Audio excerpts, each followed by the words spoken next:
Hello everyone, this is Matt Hoots with Sawhorse, and don't you hate it when you're putting stuff in the sink and you come back later and it's like, you know what, why are all these scratches in the bottom of the sink? It's just not looking good after you're doing the dishes or whatnot. Well, fortunately Blanco has come up with a unique way to solve this problem. Basically just with a green scratch pad or some baking soda, you can clean it pretty easily. And we're going to do a demonstration for you real quick. I've got Eric with Blanco, and he's going to talk to us about the product, why it works that way, and we're going to do a quick demonstration and let you know how we think this is great for your house.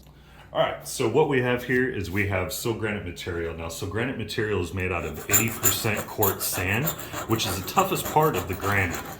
And with that, we've mixed it with a resin and a color composition that is made by our scientists at our Sinsheim, Germany plant.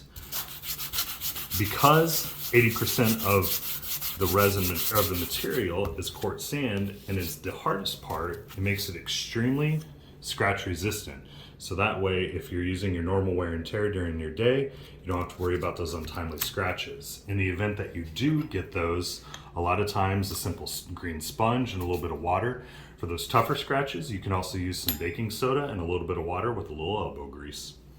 Now these scratches right here, these are just on the surface. This is basically the metal wearing off on the surface.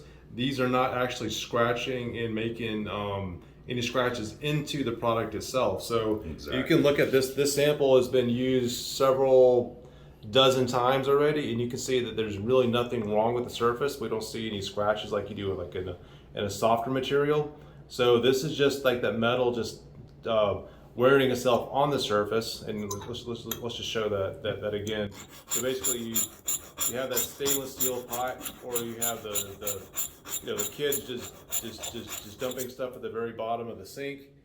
Leaves that little surface, but that's on the surface. That is not actually scratching the product itself, and it just wipes right off.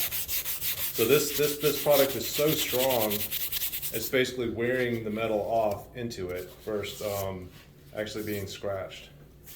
So here's some of the different samples of the colors that you have, like where most people are used to only seeing stainless steel, which they do have stainless steel, or stainless steel black or white, where you can see there's different colors here. And what's nice about these is they pair really well with some of the other composites, centered stones for the countertops that we have, where a lot of times you'll have a sink, it's so stark white that if you have a countertop that is just a little bit off white, it doesn't really look right with it. So lots of natural tones here, and these are the sink colors. These are not countertop colors. So this is something you typically see in a countertop, and they've made the sinks to match the countertops really well and blend with them really well.